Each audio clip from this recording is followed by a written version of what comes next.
Thanks for tuning in to the Traumaplicity Podcast with Dr. Amanda Helman, an author, cognitive release coach, consultant, and speaker. Dr. Amanda Helman has guests on the podcast who have overcome different areas of trauma and provided hope for the audience. Thank you for tuning in to this podcast. Hi, everybody, and welcome to the Traumaplicity Podcast with your host, Dr. Amanda Helman.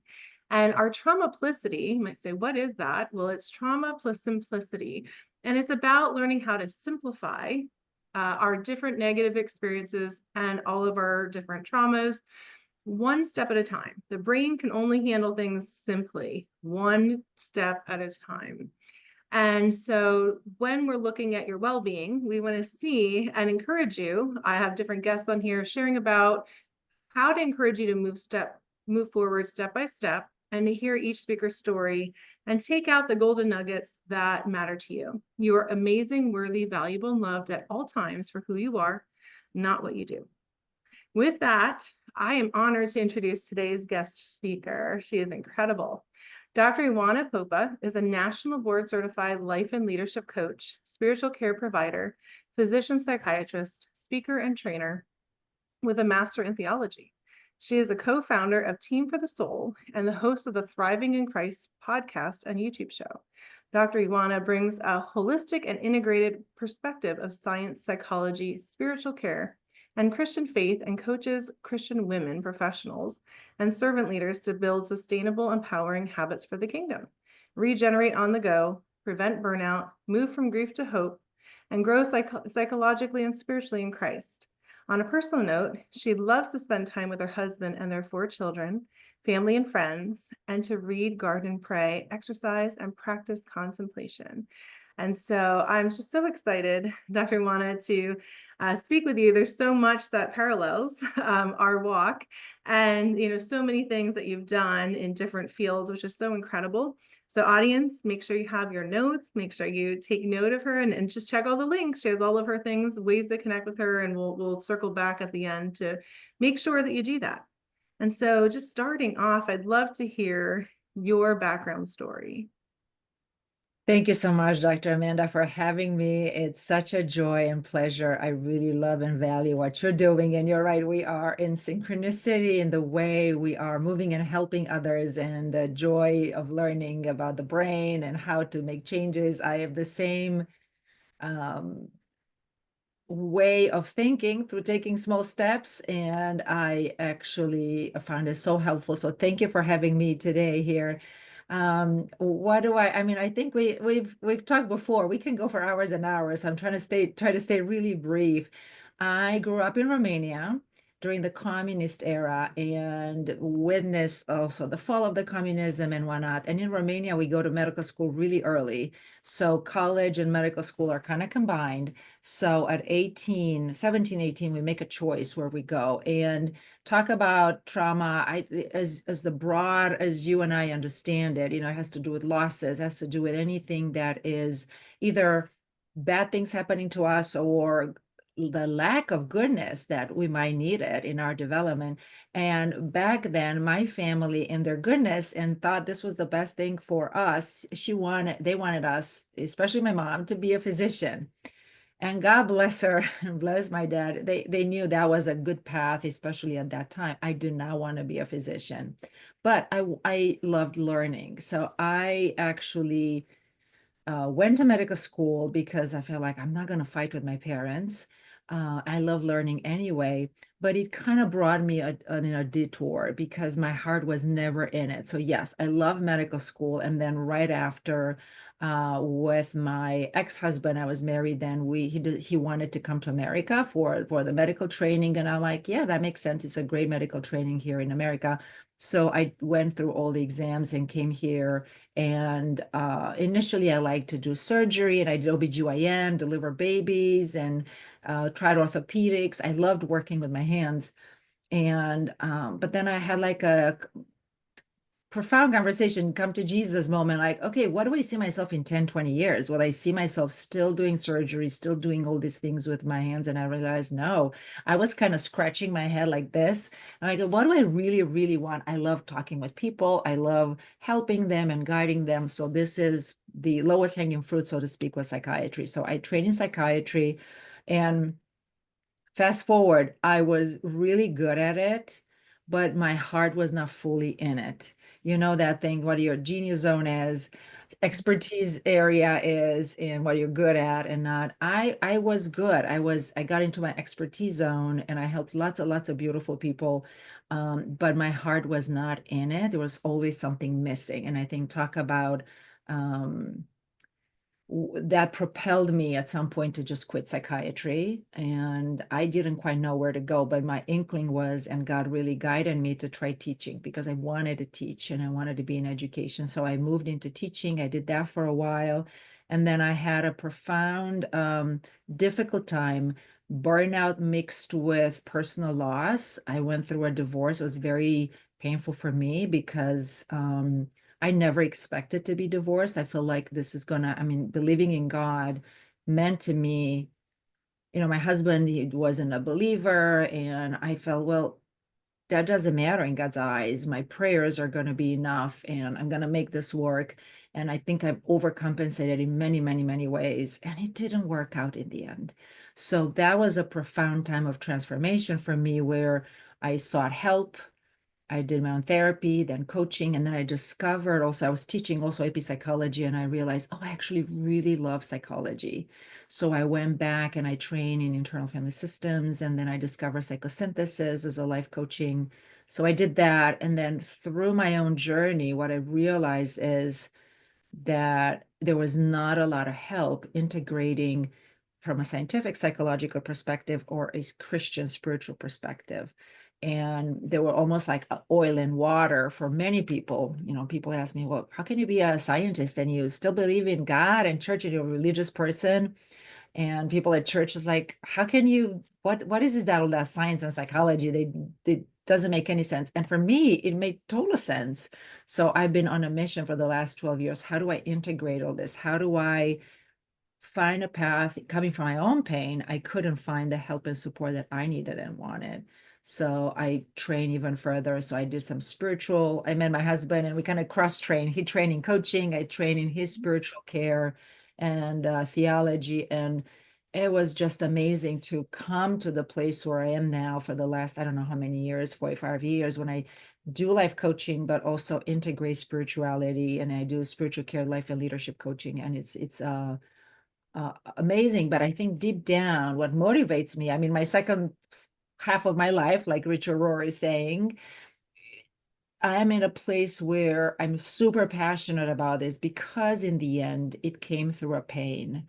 And I know that it's needed in the world. And my longing is like, I don't want people going and suffering not to find this integrated help. So it took me 3 decades to come to this place. And I don't want everyone to spend 3 decades in kind of figuring this out. So it's propelled me to where I am now. I love that. And thanks for sharing. I love that story, just beginning in Romania and at 17, 18, going into the medical, track and really learning that. And then as, you met your initial, your first husband and how you shifted here, right, United States later, and then just going through, the science, right, and your faith, and then the pain, of loss, like you talked about, and even grief. And even that divorce, which has shaped, right, your life and I love that story of how you've done all this different stuff in the science and the last 30 years, taking science, taking that faith and learning ways to integrate it that makes sense so that, people who are believers, right, can understand why it's important to have both. And I love that psychology. And I love how you said there was like a piece missing, right? So like you once started to go into like your passions, and that leads you into what you're doing today, which is a lot of amazing integration in terms of care and even the soul, which is so important. We don't always, people don't all, a lot of times we parcel it out. So I love that you bring things together that way. Yeah, thank you. Yeah. And I think the piece also that happened to me, I burned out twice. Mm-hmm. So the paradox is with burnout, it doesn't come with any bells and whistles because Mm-hmm. the first phase of chronic stress is really salient, is really silent. And by Mm-hmm. the time people do feel burnout or get into chronic stress or mental health issues or medical issues, it's a bit later on the process, on the path. And here I am, I'm in the field. I'm helping people with this, and I burn out once and I didn't realize it's happening. And then it happened the second time. And I realized it has to do with alignment, body, Mm-hmm. mind, heart, and soul, and also our life purpose. So that is was essential in my transformation. And this is how I help people as well. Yeah. Yeah, I love that. I love that word alignment. It is important and so needed. So I know you talked about some of those focus areas, working with people who may have had loss or grief and your journey. And when you have worked with them, do you find that because of your journey, you're able to help them in a way that uh, does it really help them to know that you mean like you might have some insights on a journey that may be different, right? But parallel. Just Mhm. curious. Yeah, it's an interesting question because for the first 20 years, being a psychiatrist and helping people with different mental health diagnoses and treating with medications, I had no direct experience with that. And I had to wrestle with that because at some point people asked me, well, how can you help me when you have no idea what's it like to have Mhm. this particular diagnosis or the other? And the realization was that even if one doesn't have the particular full experience, we all in our humanness have Mhm. nuggets of all this. Okay, maybe I didn't have major depressive disorder, but I had the nuggets of deep sadness and the depression that can happen, even in a day, or fluctuations of mood. Like those are normal variation, and I never felt that as a block. Having gone through it and now with the burnout and the grief, I think, yeah, people appreciate that and appreciate, and that's why I love coaching, because in coaching, there's a way that I feel like, yes, I can share my experience without getting in any particular details Yes. Mhm. necessarily. It's in what's in their interest, but I found that there's comfort there. Mhm. Oh, you've been there, you know what this is like. And I think people in general appreciate that. And that's what I appreciate about your work, because you're so transparent about it. You wrote the book, right? So people would resonate. I'm curious. I mean, I bet that's happened in your work as well, for people to appreciate that. Yeah, absolutely. And I love how you share because it's true, right? We can't go through everything, every single person Right. that we work with, or, we all have different experiences, but we can relate, you said at the human level that we've all gone through things. We're human, as well as, also the other side of it, right? Where people, even though you may not be sharing everything, they can say, okay, you relate to that area, if it is more similar, right? Because sometimes we have some people that go through very similar things, and we're able to support them. So I love that you shared on both sides because that's true. Yes. It's very Yeah. true. And I see that too. I see that sometimes people we have different life experiences, but we are both human. So I agree with you. Right. Yeah. Right. And we're sometimes just a few years ahead on the journey, or a few decades. It doesn't matter the time frame, but I realized that in my walk, I needed someone to guide me. Like we can't really do it alone. God works directly. It supports me 100%, but totally going through and having others help me. The way I frame this is almost like a Trinitarian way. We need like a triangle, almost like it's the other person guiding and it's also God. Obviously, I'm a Christian, and for me, God is important. But even for people that are not Christians, their true self, their higher self, whatever language. Yeah, Um, I love that. Yeah, absolutely. they're Their really higher self. I love that. So I know you've talked about your background story and even ways that you've worked with different clients, and I love what you do. What are 3 to 5 practical tools that you find help people, really get that alignment that you talked about?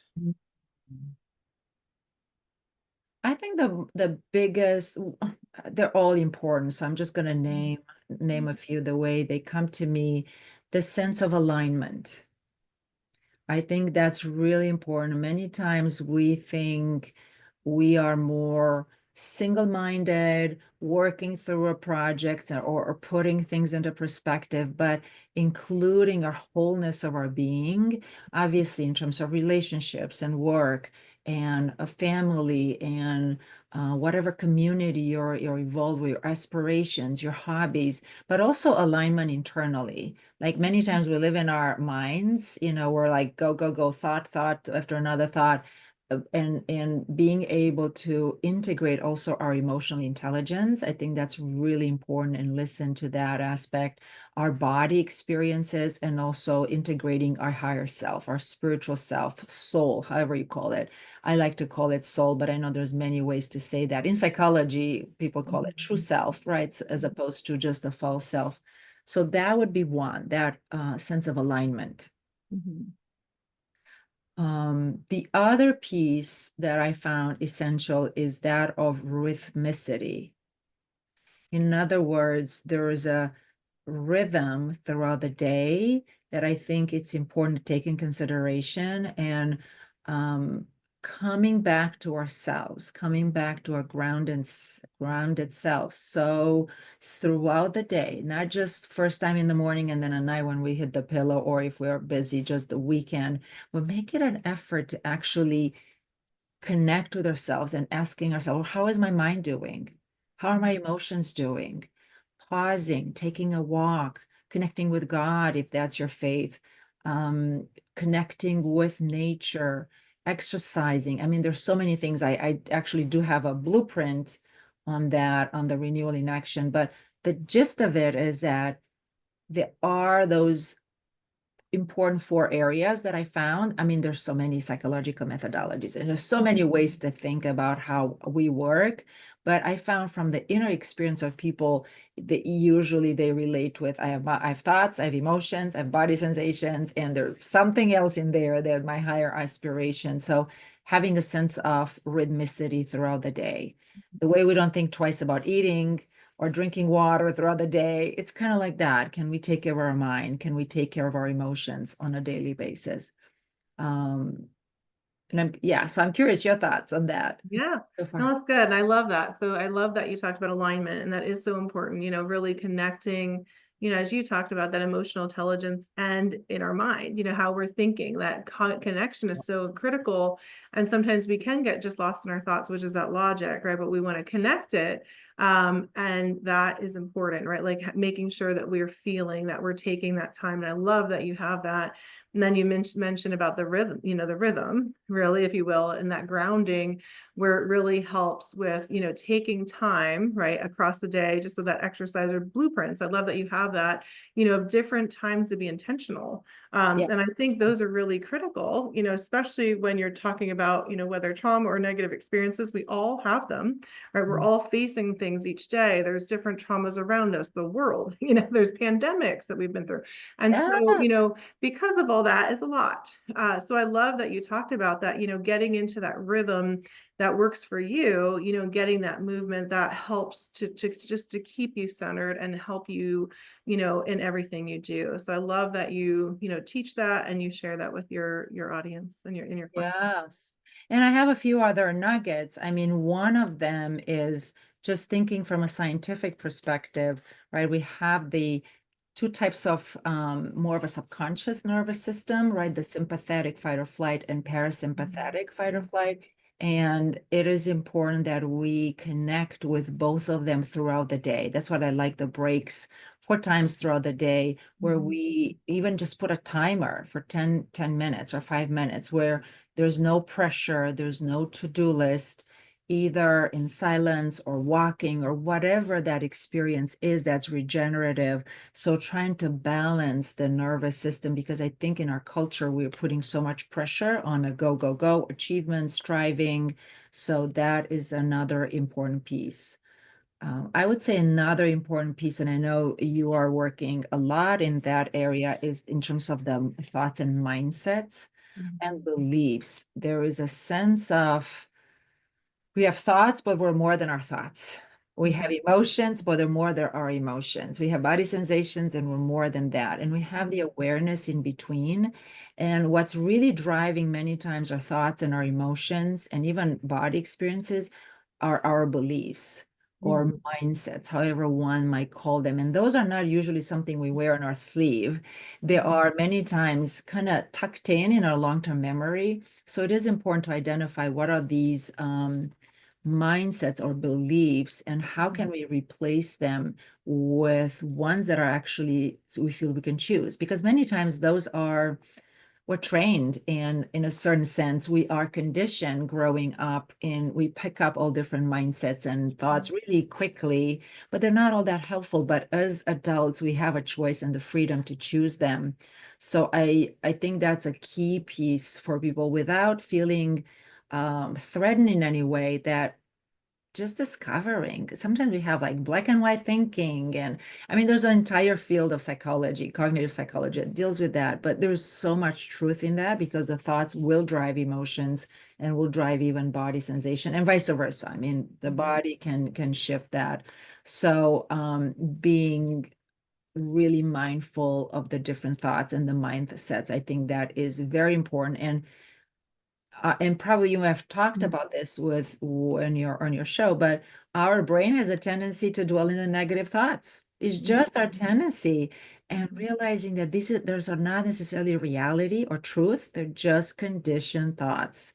And as we become aware of them, anytime there's something, I mean, this is why gratitude journaling works, or affirmations are working. Anytime we can switch them into something that is meaningful and is affirmative, we create new brain grooves as we make more positive beliefs. And it takes a bit of time. I don't know what your thoughts are this, but beliefs, the way they're described in psychology, they're formed in two major ways, either through repetition or through profound experiences like losses and trauma, but also positive experiences. So there are experiences mixed with emotions. So to release them, either it requires lots of repetition or some sort of release or unburdening and disentangling the emotional piece to it, so that then there's new beliefs that can be formed.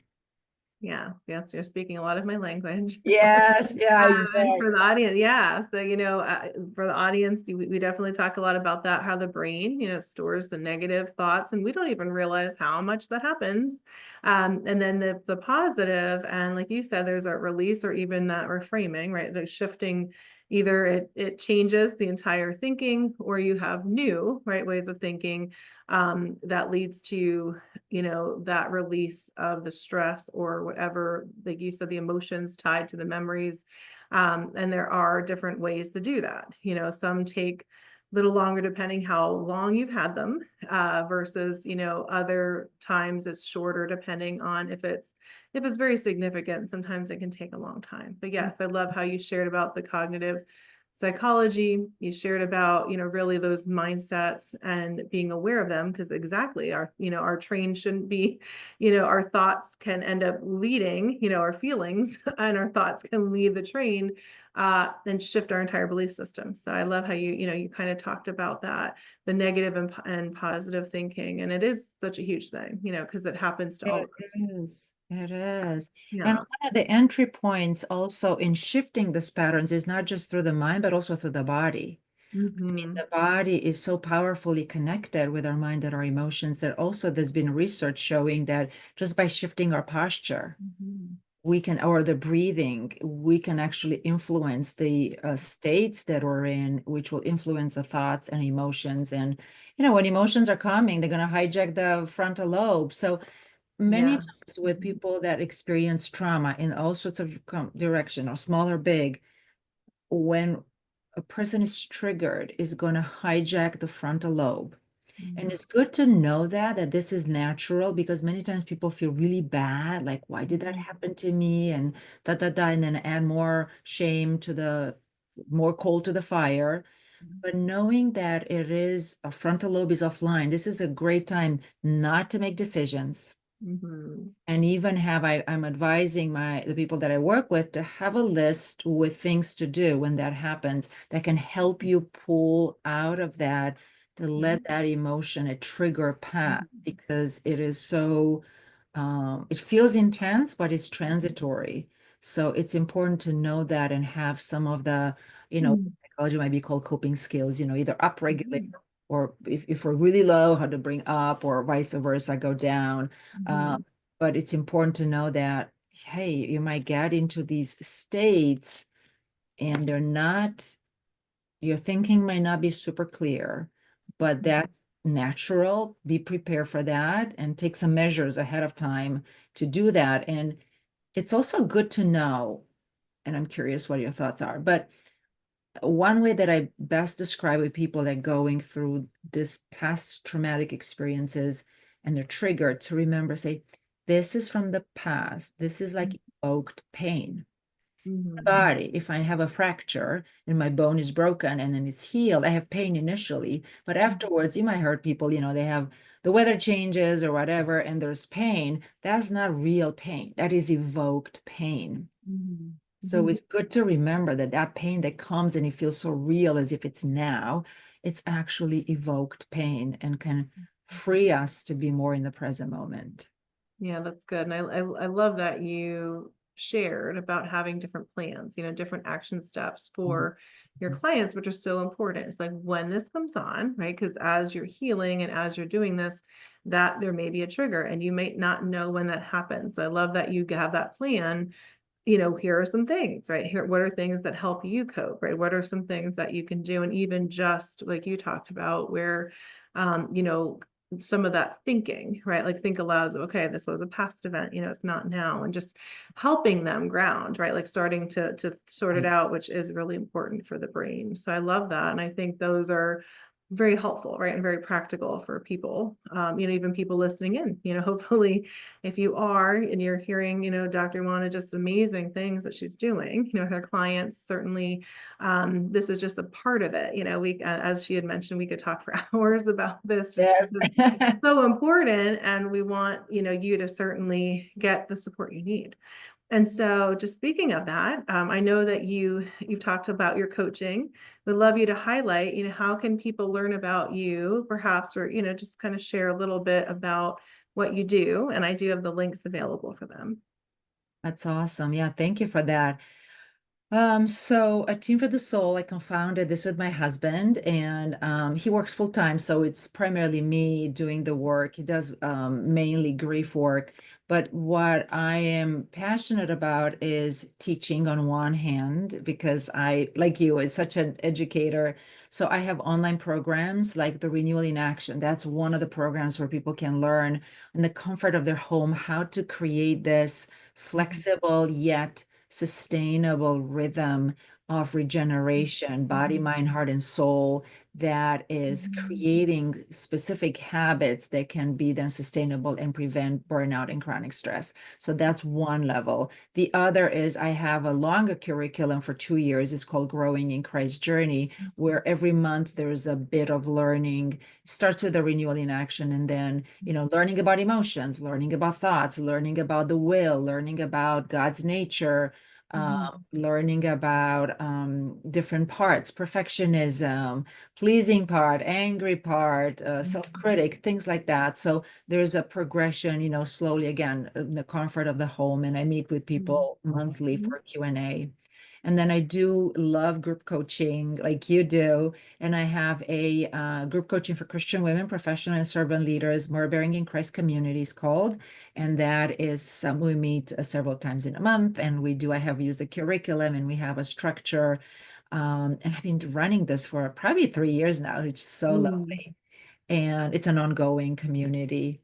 And last but not least, I do, and I love this, I do, like you, I do one-to-one. I like to call it spiritual care, life, and leadership coaching. And I have a program for Christian women, professional and servant leaders, and I have one for executives as well, leaders in different fields and that are needing that edge, and also learning about the high level habits and how to bring this in sustainable ways without shifting their work, right? They're so focused on performing and doing really well, and how to get that extra support so they can do that and do whatever work it's always for me from the inside out. And I like to call it the 7 levers of inner freedom. So I teach people how to access different, almost like a fulcrum in our inner psyche in order to access freedom, no matter what the external conditions are, or internal, mind you, emotions, thoughts, or whatever else is happening. And I do retreats. I do present at different organizations, full day retreats or workshops online or in person. And I'm trying to think what else. And I'll we'll send the links for people to connect in. Yeah, that's great. Good. So, there's a lot of different things, courses, coaching, different levels. So certainly check out Dr. Ioana's work. And so as we're wrapping up this amazing talk, and again, we have so many parallels. I love that. I would love for you to give some words of encouragement to the audience, and think of people that maybe at the beginning of their journey, in the middle of their journey, or near the, just really in that healing journey, they may be in different levels of alignment. What would you want them to hear from you as they continue? Thank you. What a beautiful question. First of all, you are worthy. You're an amazing human being. And how would I know that? Because you're taking time and interest and listening and trying to grow from Dr. Amanda. I think that's important to know. Not everyone is interested in that. And I've seen a lot of people, I don't know about you, but I probably interacted with 10, 20,000 people in just intimate conversations. So I know just by that interest, there's something there, and there is hope. And sometimes it feels really intense, or it feels like there's a lot to work through. And the encouragement is stay in the now. The past is gone, future is not here. It's just in the now that we have access to our will, choices, and action. And as we reframe and kind of get grounded in that sense of self, new choices appear. So, and that's possible for all of us, because every new moment is a now moment. And here's another now. Yeah. So there's always like second chances, third. I mean, it's infinite because there's a new moment. I love that. Thank you so much. And amazing. So I love how you shared, I am worthy. That's such a huge, important statement, that you're worthy as you are. And I love that you shared stay in the now. Really not easy, right? For a lot of times when you're dealing with past and then future, but staying in the now. And as you said, there's always a now moment. I remember there was this one time that I was really fascinated. I don't know if everybody else was, but fascinated that you can't go back and get a second back. Each second keeps going, right? It's always going. So this second's gone too. And I was like amazed by that. I was like, wow, like there's a new beginning, kind of like you said, there's another chance, there's a new beginning each second. Right. And it so when you said that, it reminded me of that. And that's for all of you out there listening. We're in the now second, we're in the now moments. That's all we have. So thank you so much. So definitely, this, if you're listening, you want to tune in. Certainly, I know Dr. Ioana has her own podcast, which is amazing. And, check her out, see what she has. She has so many incredible offers. It was so great to meet with you. And if you have any questions, audience, please let me know. Make sure you ask questions. I'll get them to her. If you want to connect with her, all the information's there. And just remember, you are very worthy, valuable, and loved. And so I'm glad you tuned in today, and I hope to catch you all next time. So thank you again, Dr. Ioana, for being here. Thank you so much. And thank you for you as a listener. We don't take your attention for granted. The fact that you are here at the end, that means a lot. So thank you. Yes, thank you. The Traumaplicity Podcast is sponsored by Cognitive Release Coaching TM by Dr. Amanda Helman, who empowers people to release the busy brain and gain back time, energy, and productivity that leads to well-being. Contact Dr. Amanda Helman by checking out one of the links to this show. Subscribe and share the Traumaplicity Podcast with people that can benefit.